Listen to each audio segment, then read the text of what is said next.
Welcome in. It is the Culver's post game, even though it says the Johnston RV Center. We fixed that though. Man, that last 5 minutes of that USC UCLA game went way quicker than I wanted it to. Dunaway, I was so much enjoying that game. I hear you. It's been I hate that so many of the teams that we cover end up not having a great game today because it's been one of my favorite days of college football all season. What a day of football. How often do we say, oh, it's a crappy Saturday, this tweener Saturday? I can't remember who it was. I think it was Stuart Mandel that was like, hey, this SEC Saturday sucks. But I'll go ahead and tell you, every year they play this Saturday, crazy stuff happens in football. And it does seem like, I can't sit here and, verse by verse tell you the times it's happened, but it does seem like we get crazy Saturdays on this particular Saturday in college football. Well, just one thing on that. It's a bad look for the SEC to be playing those games today. Alabama, Texas A&M, Mississippi State, even Auburn. I mean, those are bad look games. Doesn't look good on the ticker. All you do is set yourself up for embarrassing scores. 10-3 at the half. A&M wins it 20-3 against UMass with 0 people in the stands. Just a bad look for the Premier Conference. So we've got to get to we're only playing conference games in November. It's easy to fix. We should go ahead and do that. It'll get fixed, I guess, when we go to 9, but it should be a rule, right? It's only conference games unless you have a rivalry game that you have to take care of and that kind of stuff. Other than that, it's been a fantastic day of football, unless you're a Tennessee fan. That was a ass whipping by South Carolina.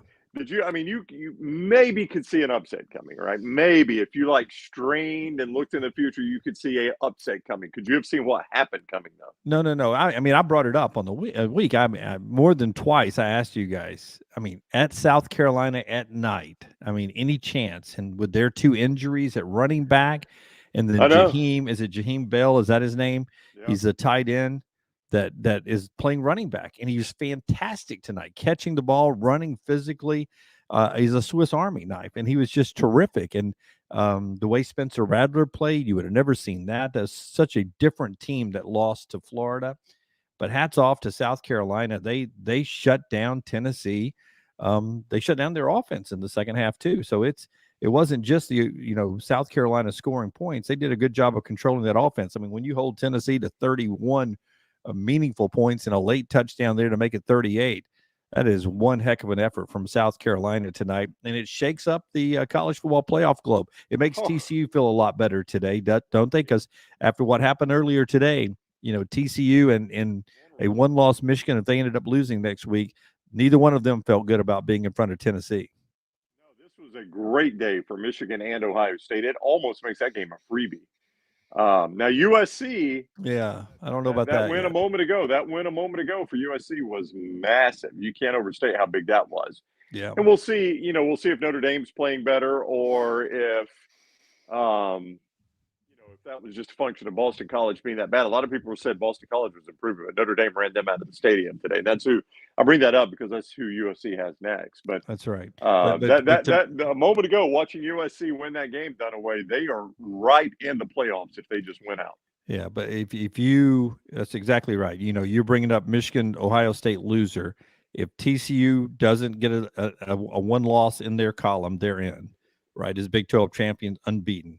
Now you're talking about a loser against a very popular Pac-12 team, Big 10 loser, Ohio State, Michigan, against a popular one-loss USC who would have beaten UCLA in that classic game there. Notre Dame, nationally ranked, who seems to be playing really good, and then a Pac-12 championship game against Utah or Oregon or whoever you end up playing, who will also be ranked. That's a strong finish. My 4 probably would be at that point. I would probably leave Michigan out. I'd probably leave Michigan out and go with USC. It'd be tough to do, but I would. So that's with TCU winning out? That's with TCU winning out, Ohio State winning out. Georgia, Ohio State, TCU, or USC. I would go with you on that. What if TCU loses? If TCU loses, I can't put them in. They've been so close. They should have. I mean, really today. I mean, we're going to get into all these games, but I mean, what was the play calling there in the second half? I mean, I hated that for Baylor.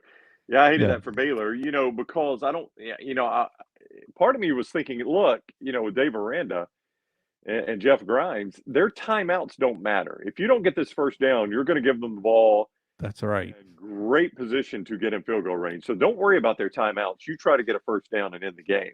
That Yeah, said, at the end of the game, they absolutely needed a timeout. So I don't know that I could have said that their timeouts don't matter. yeah. No, no. They You know, use I them had differently. to, I know. I had to ask the question. I said, if Baylor had tried to substitute there, would they stop the clock? And our great viewers sent me the rule.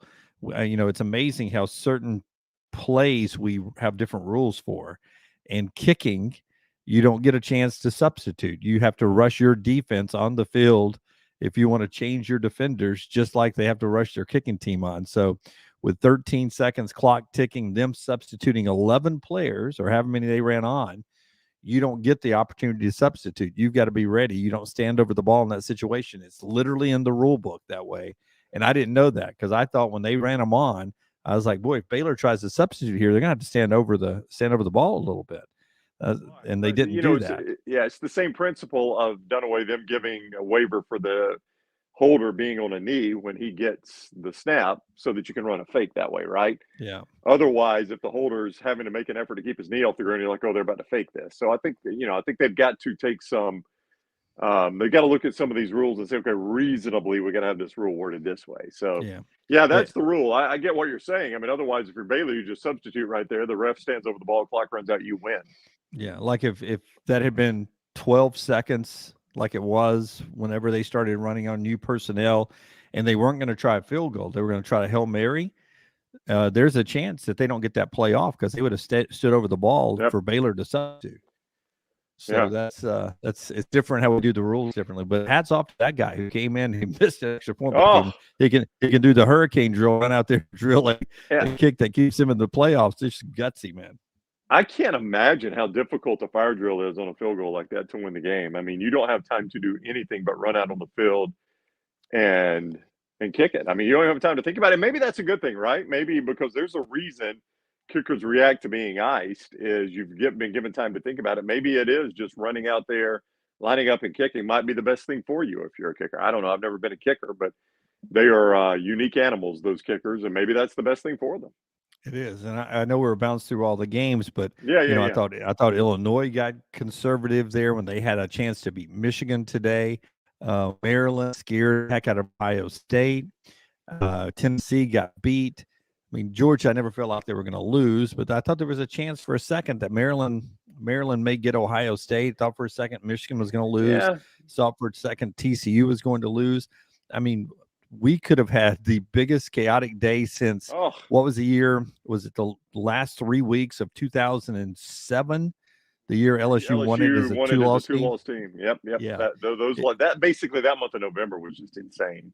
yeah. But it It was the felt like last it was couple of going to be weeks. one of those days for just a second there, and then everybody just started clipping off a very close win to survive until Tennessee got bit late. Yeah, I mean, if Illinois and Maryland win, I guess it doesn't necessarily affect. Still the one-loss Big Ten champion is going to be in, but Oh it yeah, would yeah, probably eliminate the other. Oh no, it would eliminate the other team from taking up a spot. And then absolutely, if absolutely. TCU lost, they were out. Tennessee lost, they're out. Clemson was never in danger, obviously. USC obviously was in danger right there. They could have easily lost that game. Yeah, there could have been the blood could have run high today in the college football playoff. It's high enough, but it could have really run high today. And I've had people tweeting me and texting me about Alabama getting back in this thing. It got so hairy at one moment it looked like Alabama could be back in it. I think that path is dead right now. But Yeah. there was a minute where Alabama fans started thinking, hey, we could be back in this thing. Yeah, I think even with all those losses I just named, if Ohio State, Michigan, TCU, Tennessee, if USC had lost to UCLA, then maybe you could have painted more help this upcoming week that could have got Alabama into it. Yeah. But I didn't think even then it would have still been hard to get there. But big day for LSU Yep. because they now don't have to worry about Tennessee anymore. That's right. They're up Um, 41-10 on UAB as we talk right now. Late fourth quarter. An impressive win, by the way. I thought UAB would play them better than this. they've done a wonderful job as I watch it controlling UAB's run Yep. game and UAB's run on everybody. I haven't turned the audio up on that game yet, but I was watching everything else, but I've had it on one of my TVs the entire game. And early on, I thought, well, UAB's going stride for stride here. LSU scored a touchdown. UAB marched it down for a touchdown. I'm like, okay, it's a good look. Then LSU scored. Then UAB's 14-10 and hasn't been close since. They really couldn't get the running game going tonight for UAB. So LSU is in a good spot. But, for them, they were probably gonna be in anyway if they wanted out. So I don't think Tennessee. I think the biggest benefactor of Tennessee losing is probably the USC Trojans. Probably. And Clemson. I think you got to say Clemson too. Clemson, maybe that's one I was North thinking Carolina about. lost to Georgia Tech, so the odds of them beating Clemson are pretty low. Though hey, Clemson gets next to South Carolina. They could be any hotter than they are right now. That's right. But They don't. Well, I think what we learned, Brown, with South Carolina and probably with North Carolina, all the Carolinas you want to throw out there, week to week, there's just a totally different team. South Carolina could get beat by 50 next week, and North Carolina could easily score 60 next week or 60 on Clemson. So that's one of the things we love about college football. But I think without a doubt, USC, maybe Clemson, and I don't know. I think that's it. I mean, Georgia's locked in now, right? I don't see a scenario even with a lost LSU where they're out of it. Yeah. And they didn't, look, they had everything they wanted from Kentucky. I mean, Kentucky scored to make it 16-6, going for 2. If they go for 2, it's a one possession game. And then Kentucky eventually got back in scoring position. They missed the field goal. But you can see a path where Kentucky could have tied that game. Yeah, I mean, Kenny McIntosh ran for 143, but it didn't look like Georgia could run the ball at will on Kentucky today. So that was a frightening thing if you're a Georgia fan, but it turned out to be one of those days. If you got a double-digit win, you take that one and go to the house and smile all the way home. I mean, if you won, move on. Absolutely. Yeah. Let's see. Let's get some comments here, Jimmy D. Oh, first, it is the Culver's postgame. Culver's, welcome to Delicious. Great. You know what I have for dinner tonight, Dunaway? Yeah, let me have it. You had the butter burger double from Culver's and French fries, and no. You went buffalo chicken fingers. Nope, I went with their double. I told my wife, Jennifer was out. I said, bring me a double from Culver's, double cheeseburger. The butter burger from Culver's, welcome to Delicious. Their fries are so good. Those crinkle cut, they're so crispy. Love them. Culver's, welcome to Delicious. The Tattersall Park location, 119 and 280. Also, Stadium Trace and Hoover, 459. Just off 459 near the Hoover map. More coming soon. Culver's, welcome to Delicious. Also, next round cocktails. You see it behind Dunaway there over his right shoulder, the Rosé Sangria and the Salted Lime Margarita. DrinkNextRound.com. DrinkNextRound.com for more information. If you're watching us on YouTube, Twitter, Twitch, Facebook, wherever, give us a thumbs up. And make sure you share us or retweet us. If you're watching us on Facebook, share us, Twitter, retweet right now to get more people involved and more people in the conversation here. And also on YouTube, please make sure you've subscribed and set your alerts so you know when we're live for things like this. Chase P. Jim might not have been far off on his question for LT about punching that over 100 plus on the USC UCLA game. It got started so slow, Dunaway. I mean, it picked up eventually. I think I heard Klatt say they had 16 straight drives without a punt. So it got picked up. I had I took a screenshot and sent it to you guys at 7:52 left in the first quarter, and it was 0-0. And I said, of course. And at that same time, South Carolina and Tennessee were scoring up and down the field, right? They were choom, boom, boom. And I was like, of course, that USC-UCLA game is going to be the one that's a defensive, hard-fought game. And Tennessee, South Carolina, and the SEC is going to be the one that gets to 100. Yeah, no doubt. I mean, again, though, in a million years, like I said, I could have painted you a scenario where South Carolina beats Tennessee, but there's never a scenario where you think they score that many points doing it. No, without their two running backs, no way. And that quarterback, Spencer Rattler, he threw for 438 tonight. Yeah. But you said all week that everybody has their career game against that Tennessee secondary. But I think they looked worse tonight than they've looked all year. Yeah, it almost looked like they were willing to give up anything underneath and just try to play bend but don't break, keep them out of the end zone. And that it just didn't work. I mean, Rattler was too good. He had a Steven Garcia game. In fact, he was way better than what Steven Garcia was on that day that everybody references. Yeah, but it looked like Dunaway they were just willing to surrender the dink and dunk stuff, and then Rattler started beating them deep too, and then they were like perplexed after that. Yeah, I mean, right off the bat, with South Carolina just taking deep shot after deep shot Yeah. there, was an impressive game plan from that South Carolina coaching staff. Satterfield did a great job of calling plays, and Shane Beamer, when he wins, he doesn't mind sticking in your eye, and he did it to Josh Heupel today. But He from did. Hey, look, and I know, and game. Who was doing the game? Fowler and Herbstreit. Yeah, Fallon Herbstreit. I know they kept talking about the handshake in midfield. I'm like, what can Heupel say? I mean, that guy just ran it up on Eli Drinkwitz. You think Heupel's going to say anything? And Which apparently I ran didn't it up really, on South Carolina last year too. and I didn't really feel like Heupel or I feel like Beamer ran it up. I mean, Tennessee, unfortunately, on the Hooker injury, gave him the ball. I mean, what's he supposed to do right there? Take knees? I mean, he's basically on the doorstep. Yeah. And So, I mean, LT's on this kick too, okay? LT is on this kick that we got to get rid of the turf. We got to get rid of the turf. And I understand that I watched, Jameson and Mechie go down with non-contact injury on the turf, but you heard the sports medicine guy that they force into the Fowler and Herbstreit every week. so bad. They tell you that 70% of those knee injuries are non-contact injuries, and that was grass field tonight. And the same thing that happens on the turf, his cleat gets caught funny, and that's how whatever damage he's done to his knee was his cleat getting caught there on a cut. But did you notice though, especially when they would show the sky cam view, that every time they would run, you could see the sand coming up, or something was coming up there. So I'm not suggesting that was what caused the injury. I'm just saying it did look like it was maybe they just put sand down or something. I hate that for Hooker. Look, I mean, Tennessee's out of the playoffs now. They're not going to get in with 2 losses, especially a loss that bad. But God, you hate it for Hooker. I just hope to me, Dunaway, and I know we've talked about this a lot, the absolute scariest injuries are the non-contact.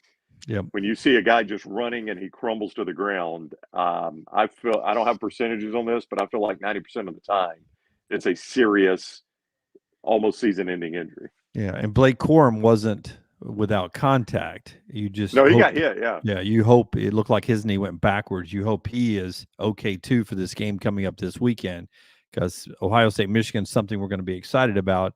Without a healthy Blake Corum, that takes a little bit of that shine off of that game a little bit to me. Find let's see. Vance says the SEC cupcake games have got to go. This is something you were talking about earlier, Dunaway. I mean, you look at it, they were showing scores across the nation. You had Texas A&M struggling against UMass, who's awful. You had SEC, Alabama, SEC Power Alabama. I mean, 34-0, but for a minute it's 7-0, 14-0, 17-0 at half against Austin Peay, who's a historically bad FCS team. Mississippi State was whipping East Tennessee, but I mean, it's just a bad look when those score. Yeah. Even if they're blowouts, it's almost a bad look, but it's certainly a bad look when they're behind. Yeah, I mean, I have no desire to see the premier Alabama program on the first drive of the game having to go to the review on whether or not Jace McClellan broke the plane on a 4th down and half a yard to get a touchdown. And I mean, barely did he touch the ball to the white line.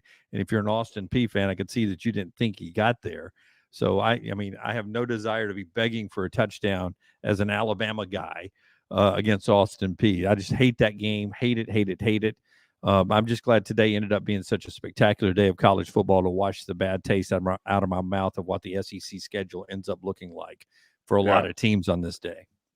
Cora Hunter, already looking ahead, says this rivalry weekend seems bigger than most. Notre Dame, USC could ruin USC. Ohio State and Michigan, that may be a gimme game right now. South Carolina, Clemson seems interesting now.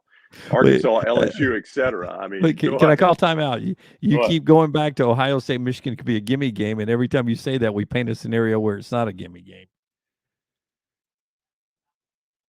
I mean, I think most scenarios it's a gimme game, don't you? I mean, the scenarios where it's not are where TCU and USC winning out. Yeah, TCU and USC. Yeah. So it's not a gimme game. Okay, I won't say that again. No, you're right. It's not a gimme game. So yeah, it's an interesting rivalry weekend. Now, look, I'm not ready to say South Carolina could beat Clemson. historically bad Tennessee pass defense. You don't get that every week. And Spencer Rattler's not going to play that well every week. And I think that game's in Death Valley on It top of is. all of that. So you're not at home. You're not playing Tennessee's defense. You're probably not going to get that Spencer Rattler again.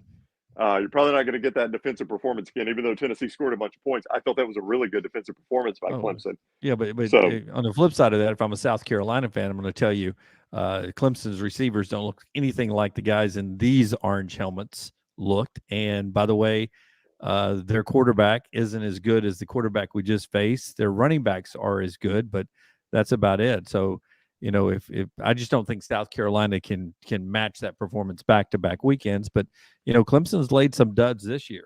Speaking of yeah. those orange helmets, I tweeted this out. When do you think we see those again? I don't like those, man. I was texting. I was in a text group with some friends of mine, actually from church. My pastor is a big South Carolina fan. He graduated from South Carolina, George Wright. So we were texting him. I mean, he was in disbelief. He could not believe this was happening. And as the game was going, I was like, "Hey, if this score holds, those orange helmets may end up in the bottom of the Tennessee River with the goalpost. I Yeah, don't know if they ever wear those again." 100%. I mean, 2032, maybe 10 years from now, you can try to roll them out again, or We'll see. Yeah. 2072, or never. I don't know when you roll them out again. Hey, and a good free look at playing a team with an orange helmet for South Carolina. It looked like Clemson's colors, so just go get them next week. Yeah, I don't see that happening. But you're right. I mean, rivalry weekend has taken on a different tone. I want to ask you about Alabama and Auburn, about the Iron Bowl in a second. But first, a reminder: you're watching the Culver's post game show along with Jim Dunaway. I'm Ryan Brown. LT is in New Orleans. He's not just sleeping in. He is in New Orleans and is there for Rams Saints tomorrow. So I actually, and Dunaway can vouch for this because it was a group text. I texted him and asked him if he wanted to come on with us, and I have not gotten a response yet. Have you seen a response from that, Jim? I have not seen anything from him since 2:43, 47, 2:47 a.m. So the phone could be dead. I'm hoping that's all that's dead, but the Yeah. phone could be dead. Or he just doesn't want to do it. He doesn't want to say no, or he's too drunk or something. I don't know. So the odds, many of you are asking in the chat room there, the odds of him coming on are very low. Yeah, very low. Yeah, but it is the Culver's post game. He's Jim Dunaway. I'm Ryan Brown. Culver's, welcome to Delicious. Two great locations, I-65 and 459, I-459, Stadium Trace there in Hoover, near the Hoover Met, and 280, Tattersall Park, and just right off there, off 280 on 119, and more coming soon. Also, Next Round Cocktails, drinknextround.com, drinknextround.com. Give us a thumbs up wherever you're liking us. Make sure you follow us on social media at Next Round Live. Subscribe on YouTube and set your alerts, and also get all the gear like Dunaway's hat, Dunaway's sweatshirt, my shirt, nextround.store, nextround.store. What would be cool if Jeff from Anison would send us his email real quick. We'd get him on here real quick. That'd be hilarious. I mean, I'd be glad to do it. I'd be glad to do it if he wants to email us. I thought Lance had texted me with someone else. That's why I've got my phone right here. If I keep looking down at my phone anytime it buzzes, I'm thinking it's Lance because there's no telling what we would see with him from New Orleans. Here, let me flip the script on you real quick. Let me ask you some rapid fire questions, okay? Let's go Iron Bowl first. Alabama, Auburn. Auburn, enthusiastic win today over Western Kentucky, who for a while was hanging with them and we thought could give them a tough game. They blow them out in the end. A lot of celebratory dancing from Carnell Williams, a lot of enthusiasm. The seniors had fun on their final. A lot of checks for Auburn. Now, this Alabama team, you play next week at Bryant-Denny Stadium. I know on paper it looks like it's an easy Alabama win. Do you feel 100% confident it's an easy Alabama win? I mean, Alabama's going to be all right. The other day, Alabama was a 26-point favorite, 26.5-point favorite in an early look ahead DraftKings line. Let's say they didn't like the way Alabama played. Now, again, I want to remind people Alabama, they were down some starters, but still they kind of played a sloppy game against Austin Peay. And they liked the way Auburn played against Western Kentucky. Auburn was a 5.5-point favorite in that game and blew Western Kentucky out. Yeah. Blew them out. I say the line's 24.5. Okay, so it's 24.5. I was going to say worst case, it drops down to 21. I mean, look, Vegas doesn't generally miss that badly, right? Now, like today, I hit my upset alert. I was catching, 10.5, I think. I mean, that's a pretty big miss for Vegas with Indiana and Michigan State. Indiana won in overtime. Yeah, but you've done that 8 of 12 times this year. So I have 8 of 12, but most of them have been in the 7.5 to 10.5 window, right? I mean, we're not talking Dunaway. I don't think I've picked a 24.5 that's it outright. So that's a tall order to ask for Auburn. And look, Auburn lost in overtime to Mississippi State. They beat Texas A&M, who, by the way, Jim, by the way, A&M is now going to finish, if they lose to LSU next week, which I think they will be by themselves dead last in the SEC. Because of the Vandy win. The Vandy win over Florida. Yeah. By themselves. Vandy's got 2 wins. Missouri's got 2 wins. Auburn's got 2 wins. They'll be dead last in the SEC by themselves. That is remarkable to go from preseason number 5 to dead last in the SEC. It's literally a fireable offense. I think it is. Whether you got Dion or not, it's a fireable offense. Yeah. So, those are, and then they've beaten Western Kentucky. So, they've got some momentum. They've played well, but Alabama, even though people will look at it and say, hey, Texas A&M played right with Alabama. Yeah, it was backup quarterback. But Alabama is a much better team than any of those 3 teams. So, and you're playing the game on the road. It seems like a very tall order to me. Yeah, I will tell you, I won't go into the game 100% confident just because of how Auburn's running the football. And, hats off to Carnell and his staff for, looking at what they are, knowing their strength and playing to their strength. That's what they have done. They run the football very well. That's the strength of the team. A lot of misdirection. So, Alabama will have to stop that run and force Ashford to do it through the air. That'll be an interesting game next week.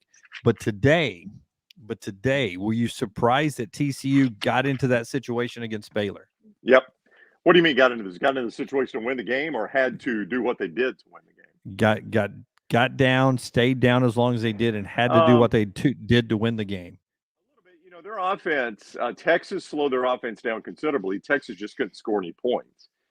And then Baylor slowed their offense down today. So I'm wondering, Dunaway, maybe, you got to keep in mind, those Spike Dykes, or Sonny Dykes, excuse me, has a history in college football at SMU and Cal and other places. You wonder how much of this is Big 12 schools getting that offense on tape and being able now to find some tendencies and some things they don't do well. You know what I'm saying? Right. Because that offense, the last 2 weeks, Texas under, defensive analyst Gary Patterson held them to 17 points. That's right. And today they struggle to score at times. So I just wonder how much defenses are starting to catch up with them. Now, the good news for them is they play Iowa State next week. It's terrible.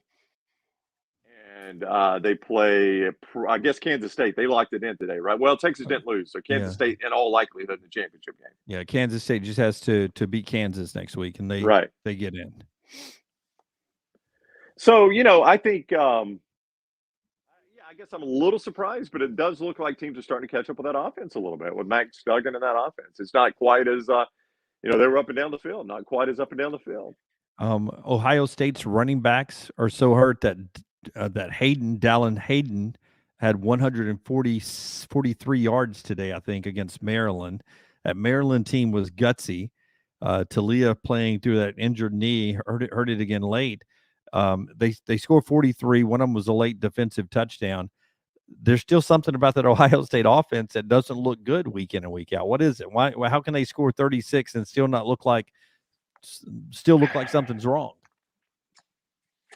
I don't know. I mean, look, they have battled injury, and Travion Henderson ran a walking boot on the sidelines. Now, sometimes, and this Dunaway because we've seen it with Alabama, sometimes when a foot's just injured, they put that on there to keep somebody from stepping on it, like, getting on the bus and the locker room on the sidelines. It's just a safety precaution. It doesn't necessarily mean that he's immobile or something like that. So, you've got that. Jackson Smith and Jigba, I don't guess we'll ever see him again. I don't know. So they've got some injuries. I don't know. I mean, it is puzzling. It seems like they get in these bigger games and their offense kind of gets lulled into sleep a little bit. I mean, Maryland had every opportunity to win that game, and Ohio State, when they had an opportunity to put it away, couldn't do it. And the last, the Northwestern game where the conditions weren't allowing them to throw, so they had to run. They couldn't just line up and run it on demand, and they really couldn't do that against Maryland today either. They did it a little bit at the end of the game, but to me, that's the interesting part to them is when they absolutely have to run the ball to either bleed clock or win the game. I don't know if they can do it. I don't know if they can do that when they absolutely have to. Now, obviously, North Carolina lost, but the other big story in our parts was Ole Miss getting demolished by Arkansas. Game not as close as the score indicated. Arkansas beat them 42-27. So bad during the game that Arkansas fans were chanting about Lane going to Auburn. And it did look like the classic framing it up tonight. What have you learned? What are you thinking? What did you hear? What did you think about that game? Nothing has really changed. I mean, we joke about framing it up, and it's half a joke, but you wonder how much of it is true, right? And when you see Arkansas beating them 42-7, and what was it, 40? Was it 42-3 at one point? Am I right Yeah, about that? something like that, or was it at least 42-6. Yeah, 42-6 when Rocket Sanders scored on that long run coming out of the half there. Um, I mean, we joke about framing it up, but you do wonder how much of it is real, right? That guys that are up for other jobs all of a sudden just have just enough of their attention divided that it results in something like we saw tonight. I don't know how much of that is a joke that we make on the show and how much of it is legit. I know we joke about it, but look at Hugh Freeze. They lost to Virginia Tech today, didn't they? And so he's lost back-to-back games now. So I mean, was that Hugh Freeze framing it up, or were Virginia Tech and UConn just better teams? Virginia Tech beat them 23-22 today. Have So I you don't know. heard Lane's response when he was asked about the Auburn question? Have you listened to So that he was yet? asked that in the post game. I have not. Yeah. What did he say? Read it to me. I love playing read between the lines on this stuff. I don't have it. I just have it. It's just now been sent to me, so we'll play Okay. it. See if Oh, we you're hear gonna play it? All right. Yeah. Let's see if we can hear it. There were reports that Ole Miss extended you or presented you with a new terms of contract, that kind of thing. Did you comment on that? Yeah, I'm not getting into that. I never do talk about that stuff. Very happy here. It has nothing to do with being here. I have the doubt. I just really wanted to get to, 9-2 and get 10-2 next week. So that's all I'm worried about. So very happy to be here. We're very appreciative of leadership here and stuff they do to give us a chance to win. With the reports out there that you're Auburn's number one target, I know that's a lot of noise, but what does the future hold for you? What does the future hold for Ole Miss? Yeah, fair question. Like I said, I love being here. I don't want to look to next year already with the regular season game, but this is not one of those years where you say, we're going to lose all these guys. There's a lot of people coming back, a lot of new guys offensively, especially. So very excited about the future. So I don't know all that stuff out there, number one stuff. Maybe they watch the first half and it'd be number one. That's what he said there. What did you think of that? He said maybe they'll watch the first half and they won't want me. That's a classic Lane response right there. Yeah. It's the way he has to answer it, right? You got to put it off. He's got, the good news for him is he's only got to wait through Thursday. By Friday, if he's wanting to go to Auburn, he can, he'll be going to Auburn. So he's only got to, let's see, he'll do his normal media Wednesday, teleconference, or normal media Monday, SEC teleconference Wednesday, and then after the game Thursday. So only 3 more times would he potentially have to face those questions. So I think he's probably just playing defense right now. Yeah, but I mean, he did at the end talk a little bit about the future and some of the young players there. Now, some of those young players could go with him to Auburn if he did leave. But I will also say, a lot of people would point out, well, if you're wanting to stay at Ole Miss and you've been offered this big deal, why wouldn't you just say, hey, look, I'm glad you asked that, Neil. That was Neil McCready asking that. I'm glad you asked that, Neil. I appreciate them offering that, and I look forward to the future here. Well, as long as you've got Auburn on the hook, you may as well keep Ole Miss on the hook too, right? That's right. Who knows if he doesn't want more out of that? And it may not be money. It might just be, certain other considerations. I don't know. So anyway, hearing that sounds a lot like coach speak. I don't read anything into that. I would never, even if a coach sat up there. I mean, Nick Saban did this. He was in a tough spot.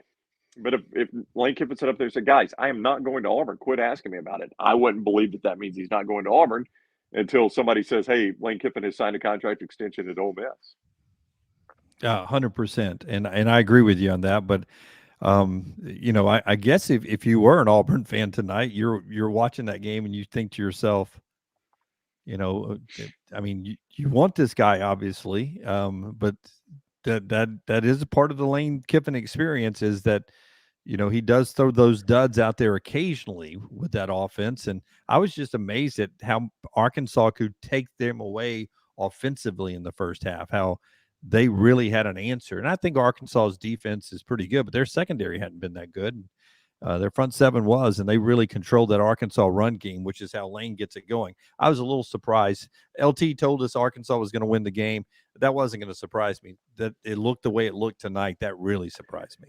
Robert says Dart just transferred to Ole Miss. Can he transfer again a year later? Nothing is impossible, but I think, Jim, he would either have to be a graduate transfer, which I don't think he can be yet. I don't think he's been in school enough, or get a waiver. Yes.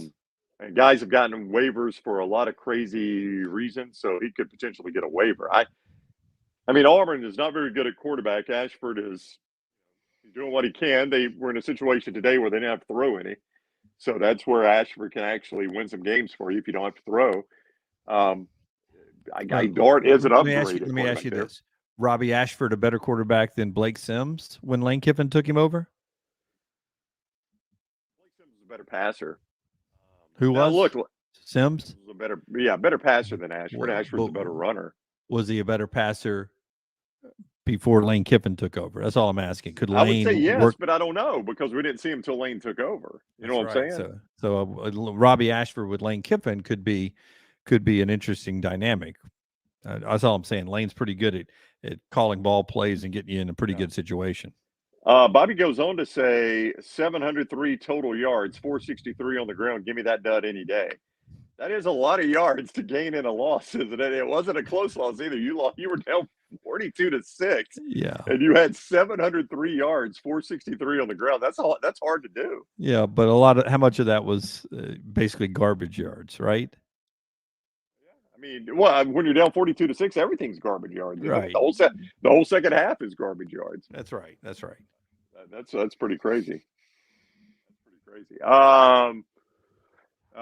He goes on to say Ashford's a safety, not a quarterback. Dart isn't great. I'll take it for depth purposes and find another big transfer quarterback. I think transfer is probably the way you would need to go there. Well, that's one thing you get with Lane Kiffin, right? It opens up the whole country to you for offensive players who want to come and let him call plays, including quarterbacks. So absolutely, you're not married to Ashford. You're not married to Dart. It could be anybody at that point. Tripp says Auburn should poach Austin Reed from Western Kentucky. He was really good in the first half, but he didn't have as good a second half.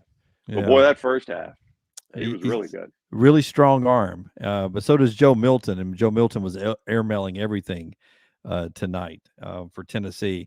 I mean, there are a lot of good quarterbacks out there, man, and that would want Lane to call plays, whether he stays at Ole Miss or goes to Auburn. So you're right. Whoever your quarterback is this year doesn't mean he has to be your quarterback in 2023. Well, like Jerry says, Ashford will not play another down for Auburn after next week. I don't necessarily disagree with that. I think another coach will probably try to hit the transfer portal. I think, Calzada will be gone. TJ Finley will be gone. Ashford, I don't know if he'll be gone, but I think maybe he gets relegated to a backup role. So I don't necessarily agree with that, right? Well, I don't necessarily disagree with it either, but I got a friend I play golf with who's a big Auburn donor. Yeah. And he loves him some Robbie Ashford. He thinks 2 years from now he'll be a good quarterback. Landmine Believer says, what about Bo Nix transferring back? No. Bo's got another year, but Bo will be a Heisman. He'll be probably a Heisman front runner starting next year at Oregon. I would agree with that. And, right now that game is ongoing and Bo is playing and they're up 17-3 at the half. Yeah. So, they're about to be 9-2 and back in the Pac-12 championship game, maybe. Is that what that does for them? So, yeah, it does. But how big is the ending of that game last week for them now, considering everything that's happened? I mean, they are right in the middle of it. With that Tennessee loss, if Oregon had won last week, then they would have. I don't know if it'd be their own destiny, but they would be very much in the playoff hunt. Michael says, I'd be curious to see what Lane would do with Milroe. I tell you what, with the way he likes throwing the ball, Milroe's got a skill set that Lane could work with. There's no doubt about it. 100%. Yeah, there's no doubt about it. He says Ashford is a terrible passer. Y3 says Ashford needs to move to wide receiver. Let him play the Iron Bowl next week first. They need a quarterback more next game. week. One more game. One Then more y'all game. can make Yep. that call. Yep. A lot of people maybe two more games if Cornell pulls the upset, because then they're bowl eligible. Sean B says 700 plus yards on a defense isn't a dud. Defense was the issue. You were just saying it was a lot of garbage time, right? Yeah. And basically, when you're down 42-6, everything's going to be garbage time. Yeah. That's what I'm saying. Yeah. Yeah. What was the score? What was the score when they scored their 35th point? Is what I was saying. Yeah, exactly.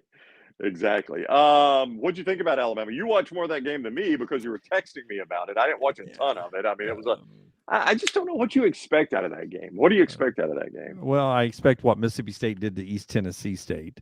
That's what I want to see. If you got to play those damn games, I want it to be 55-0 at halftime, right? I don't want it to be 17-0. I don't want it to be fourth down and goal on the half-yard line, and you can't push a Austin P out of the way to walk in a touchdown. It's alarming. But it is what it is, to say that great saying. It's a crappy game that shouldn't be on the schedule in November. It's good there to let people take their kids to their first game ever and not feel like they're wasting any money, is what that game is for. All you have to look at is there's Alabama on a stream doing their one mandated stream game, and that's when they put on there. That shows you how important that game is. Jarquez, let's see. Jerry says Jarquez is better than Tank. I don't know if I'd go that far, but he's a good running back. Well, that one he took down the sideline tonight, stayed in bounds, and then blew past everybody, was a fantastic run. He had a different gear there than I think Tank has, to be honest with you. Troy says, how about the combination of Hunter and Judkins at Auburn next year? I think Auburn fans will love that, wouldn't they? Well, I 100% believe if Lane Kiffin's the Auburn coach, that Quinshawn Judkins goes with him 100%. Yeah. It would be the old move closer to home, right? That would be not that you need an excuse to do it. You get a free transfer, but it's legitimate. He's moving closer to home. Hey, just think about this before you get to some more comments. Next week, with an interim coach, Auburn with Alabama and Georgia Tech with Georgia, both those interim coaches are playing for bowl eligibility if they shock the world and win that rivalry game. Now, the win over the rival will mean more than any of the bowl games that they would go to. But Brent Key has Georgia Tech at 5-6 after the big win over North Carolina, and then Carnell's got Auburn at 5-6. Both of those could be bowl eligible. If Vandy, without Hendon Hooker, if he doesn't play at Tennessee, if Vandy can win their third SEC game in a row and beat Tennessee, they're bowl eligible. Crazy. There is almost zero chance it's going to happen, but I did think about that too. That just the fact that we're even in that discussion. Now, somebody earlier, it's going way too fast, so I can't go back to it. But somebody said, with the Heupel loss, did Brian Kelly lock up SEC Coach of the Year tonight? Yes, but how about Clark Legal will get some votes? I thought about this, sadly, last night, even before this game, that if Vandy won this game, how much consideration should Clark Lee get? If he's 5-6, and then I thought about this as well. I thought the same thing with Clark Lee. Yeah, 5-6. But if he somehow beats Tennessee and gets bowl eligible at 6-6, it'd be a lock. Yeah, and I'll tell you now, with Joe Milton playing, if Joe Milton is playing, I hope Hendon Hooker is not hurt that badly, but it certainly looked that way. With Joe Milton playing, you've got a much better chance than with Hendon Hooker playing, obviously. Yeah, I think so too. I thought about this too last night, that the rule that you got to be 6-6 to be bowl eligible for a team like Vandy, for what they've improved on this year, to be 5-7. If ever there was a case made for a 5-7 team, 5-win, 7-loss team going to a bowl game, I would make that case for Vandy more than I would anybody else. I hope I'm sure we're going to have enough teams to fill all the bowls, but if not, I'm sure Vandy's GPA, right, gets them that first 5-7 bid, right? Yeah, I'd like to see that team get to go to a bowl game. They've really improved.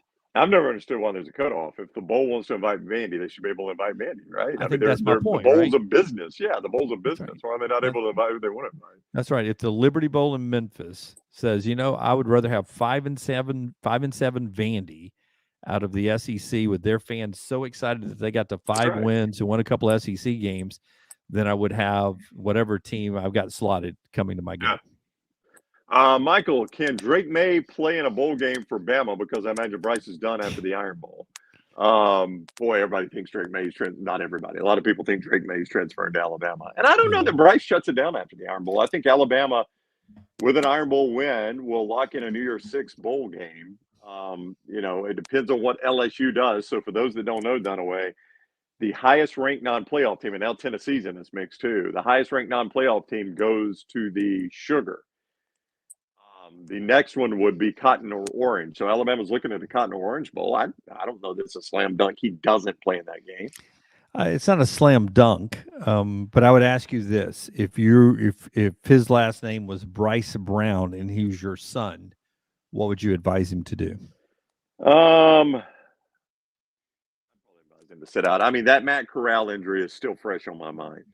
Yeah, saw that happen, right? Same exact situation, except you're a much higher draft pick than Matt Corral was going to be, but same exact situation.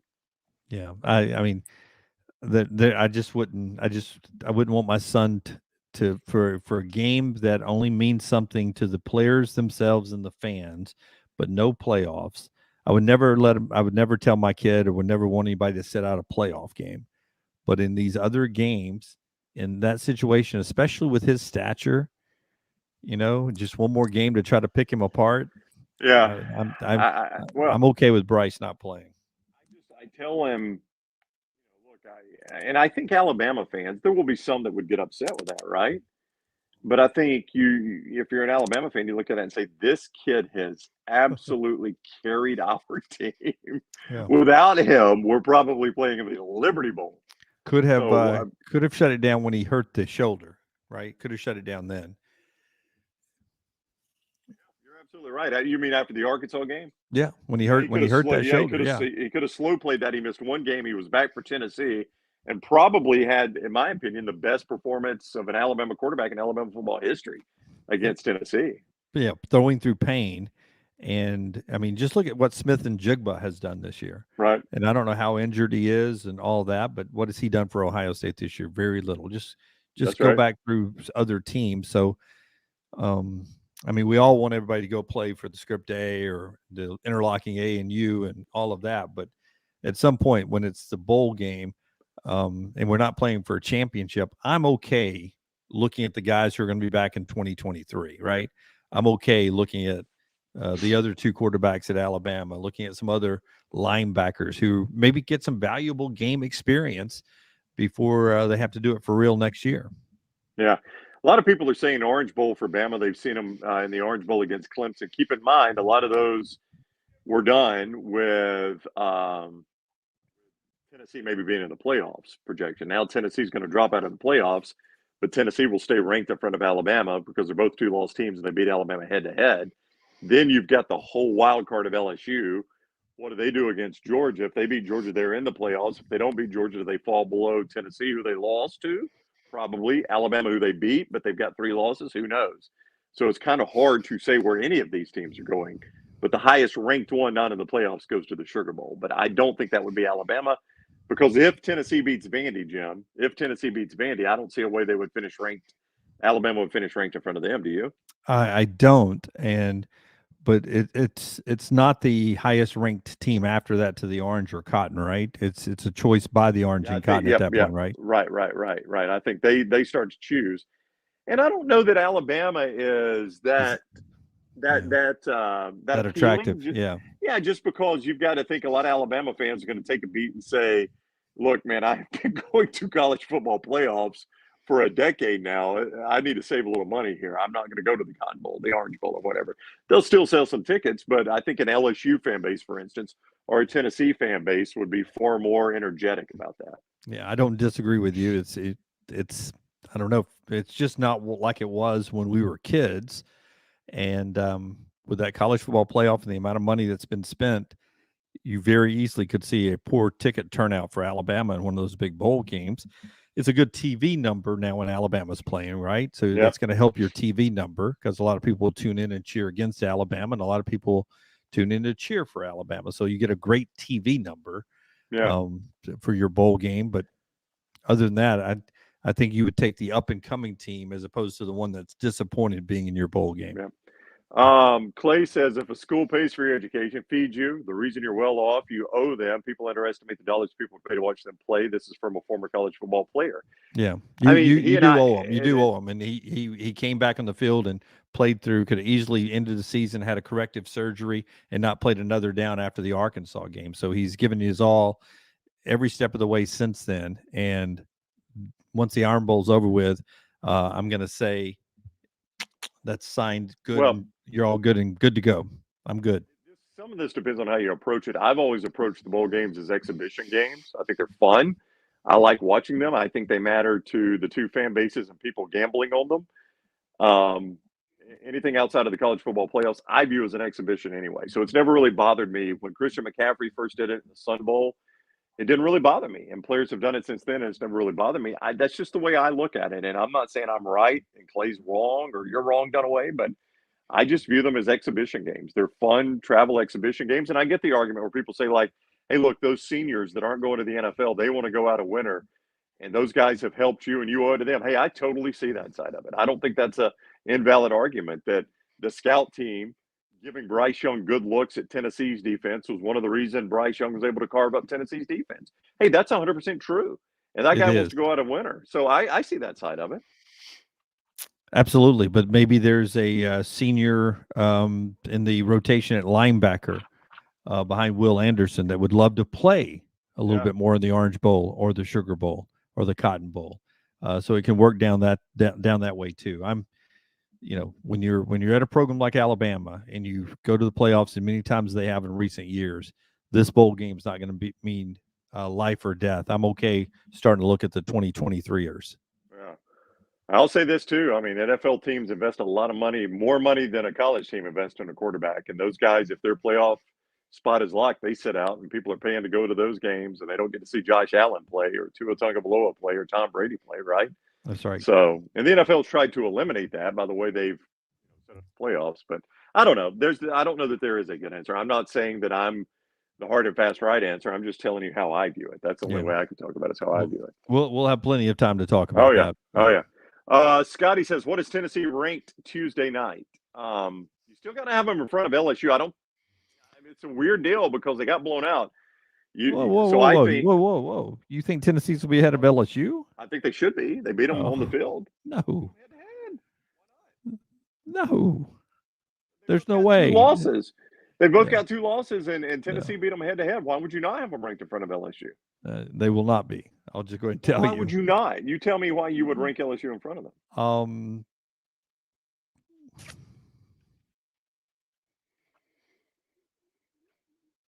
I'm blinking. I haven't frozen. I know, Charles. I don't know. I can't make a good case either way, but they will be. I just will tell you they will be. I don't understand why you think that, though. I mean, they beat them on the field and they've got the same record. Why would you not have Tennessee in front of them? That makes perfect sense. But one of them is still considered a playoff contender and one is not. So yeah, but you adjust that after they win the SEC championship. If they win the SEC championship, nobody in the world argues with them jumping Tennessee. Okay. You can always do that. Okay. So I think you'll have Georgia, Ohio State, Michigan, TCU, USC. I think USC jumps to 5. Okay. I think at that point you'll probably have Tennessee 6, LSU 7. It's interesting, they got to creep Clemson up there just because if Clemson wins out and, TCU loses or USC loses to Notre Dame or whoever Oregon, whoever they end up playing in the championship game, Clemson's going to move in. I don't know. I don't think it matters because Tennessee's not getting back. I don't really see a path for Tennessee to get back in this. Do you? I mean, well, you're only moving them down to what, 6? Jordan says I'm drunk. I just don't understand why this is such a controversial discussion. Tennessee, Jordan's an LSU fan. Tennessee ran you out of your stadium, and you've got the same record. Why would you not have Tennessee in front of them? It makes no sense to me. It doesn't make any sense. It doesn't make any sense. But I'm telling you, LSU will be ranked ahead of Tennessee. I don't know why, but I believe it in my heart of hearts. Well, that is the dumbest thing I've ever heard. Again, if LSU beats Texas A&M and beats Georgia in the championship game, put them in the dang playoffs. But right now, they shouldn't be in front of Tennessee. But if they're the SEC champion, hey, I'm fine with it. Put them in the playoffs. But I don't get that. That doesn't make any sense to me. And like Chris says, so LSU drops after a win? I mean, they're going to have to. I don't know how else you do that. How else do you do it? I hear what you're saying. I don't agree with it, but I can't put into words why I don't agree with it. I just don't understand why it's such a controversial conversation here. And I'll be honest with you, I think Fowler and Herbstreit agreed with me. I think they were assuming LSU would move right into that number 5 slot or number 6 behind USC, and Tennessee would be below them. Yeah. I mean, it's irrelevant. It is completely irrelevant because if LSU wins out, even if they're behind Tennessee, they jump them. Yeah. So it's completely irrelevant. If LSU wins their next 2 games, they're playing in the college football playoff. Yeah. So it doesn't matter if you're ranked 4th, 5th, 10th, or 12th Tuesday night. Which side of my brain? Which side of my brain is the logical one, and which side's the artsy one? Right side, left side. The one you don't get caught in your zipper is the artsy one. The common sense one is yours. Yes. One of them is we're used to stacking teams in rankings, and Tennessee is 5 and LSU is 6. Tennessee lost, so we expect Tennessee to fall below them. So that's that side of the brain that says that's always what happens in polls and rankings. But your point, very free, liberal artsy, is probably the right way because Tennessee's also got 2 losses. Their 2 losses are on the road at South Carolina and on the road at Georgia. Yep. Meanwhile, LSU's losses are neutral site, Florida State, and at home to Tennessee, the team we're talking about. There's really blew them out like 40-17, I think. You're right. When you're taking a whole body of work, there's really no way you can have LSU ahead of Tennessee. It doesn't make any sense to me, but it doesn't. Half the people in the chat think I'm crazy, and half the people think you're crazy. So who knows? But I'm going to tell you, I do believe when we look at the poll Tuesday night, it's going to be LSU. I can't tell you why. I don't think there's a path for Tennessee to get back in it. And I think if LSU wins the rest of the games, they are in it. So it doesn't really matter. I mean, this is a useless discussion, but we're having it anyway because it's 11:45 at night and we're talking, man. It's people talking. Any other game you want to get to before we go here? Let me pull my games back up here. I watched them all today. Let's go rapid fire. I'll tell you, while you pull them up, let me tell everybody we're watching the Culver's post game. Culver's, welcome to Delicious. 459 Stadium Trace near the Hoover Met. Also 119-280 in Tattersall Park. Culver's, welcome to Delicious. Also drinknextround.com. Drinknextround.com to find out more about Next Round cocktails. The Rosé Sangria, also Salted Lime Margarita.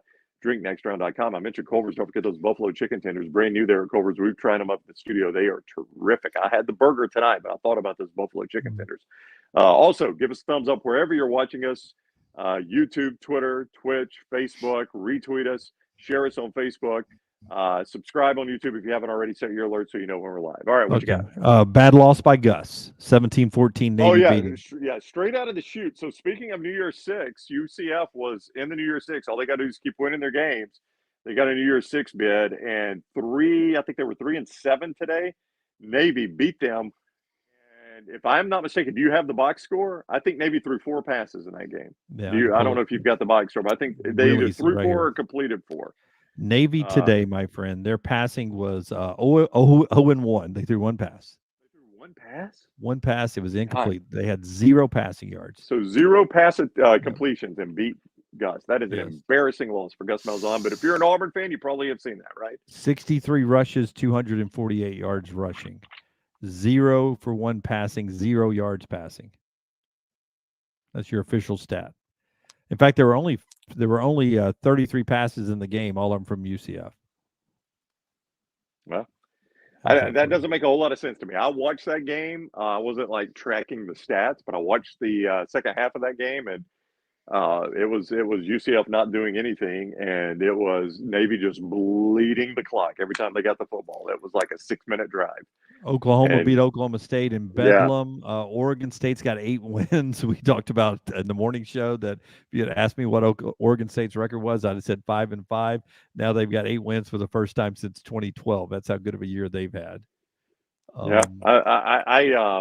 didn't know what to think about Bedlam tonight.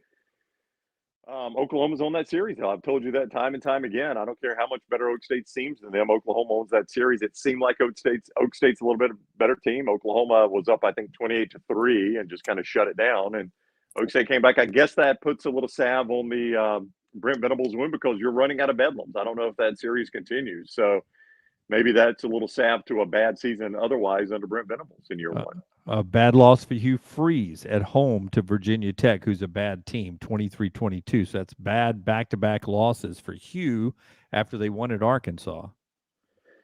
I don't know if he's framing it up. We talked about that earlier, but yeah, he's lost to UConn and Virginia Tech 2-0. Yeah, UConn's an improved team, but you still shouldn't be losing that game. Virginia Tech struggled all year, though. That's a bad loss for Hugh Freeze. Yeah. I don't know the way to put that. The Brown Bandit got the win. Indiana beat Michigan State. Did you see how that went down? Double overtime. I was the only person in Birmingham watching, I can promise you. They were down 24-7 at the half.